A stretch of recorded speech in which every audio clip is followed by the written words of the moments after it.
president of Planned Parenthood, the nation's largest abortion vendor, and then saying that she's wonders how many babies are going to be born and named Kamala.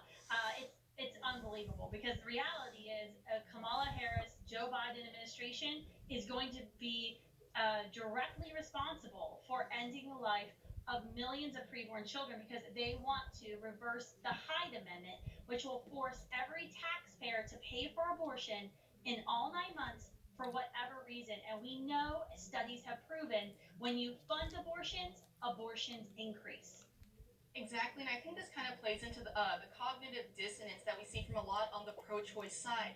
When they want the baby, all of a sudden it's baby showers. This is a baby. I can't wait for the child's future. What will they look like? All these fun little terms. But the very moment they say they don't want the baby, all that goes away. They act like this is now a parasite, sucking a woman dry. It's a clump of cells. We've heard all this before. Do you think that kind of goes back to this cognitive dissonance? Absolutely. I mean, this is really the principle of contradiction. We talk about this on college and high school campuses. Something cannot be and also be at the same time. Either it's a fetus that has no rights, or it's a child that has rights. Which one is it? It can't be for you a fetus, but for your neighbor a child with rights. That doesn't exist. And actually, our laws reflect this cognitive dissonance. They're in California, where you all are. In California, it's illegal, and a man can be punished, or anyone can be punished for killing a pregnant woman. And not only would he be punished for killing a woman, he'd be punished for killing his child or a child inside of the woman. And that would be deemed a murder.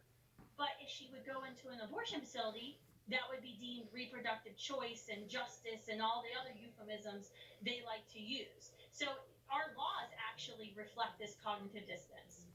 You're exactly right. And another thing that Cecil Richards is being slammed for is because she said Kamala. And we know Planned Parenthood's extensive history going back to Margaret Sanger with eugenics and specifically targeting the black community. Can you speak to that a little bit? Yeah, I mean, I don't even have to talk about Planned Parenthood's racism. Planned Parenthood's own employees are doing that. Just this summer, 300 current Planned Parenthood employees at the time signed an open letter asking Planned Parenthood, the national entity, to officially disavow their founding by Margaret Sanger, who is an avowed eugenicist, who put Lothar Stoddard on her board, who is a member of the KKK. I mean, you cannot deny Planned Parenthood's racist beginning, and it didn't just end there. It continued because if you look today, a black woman is 5 times more likely to have an abortion than a white woman. Vast majority, over 80% of abortion facilities today are in walkable minority neighborhoods. So this is not only something that happened 100 years ago. This is carried on. Her legacy, Margaret Sanger's legacy, continues on today in Planned Parenthood's racist business practices.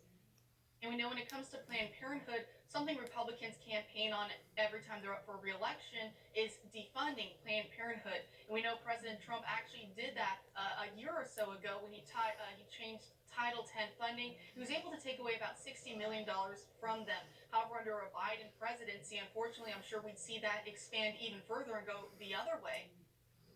Absolutely. We've been fighting for full defunding. Actually, President Trump promised this October if he was able to serve a second term, he and his administration worked to fully defund Planned Parenthood because they receive over $500 million from us every single year. And that money has actually continued to skyrocket since the passing of Obamacare or the ACA law. So we know with the Harris and Biden administration, their intention will be very clear to increase funding to Planned Parenthood, force every taxpayer to pay for abortion, regardless of how you feel about it.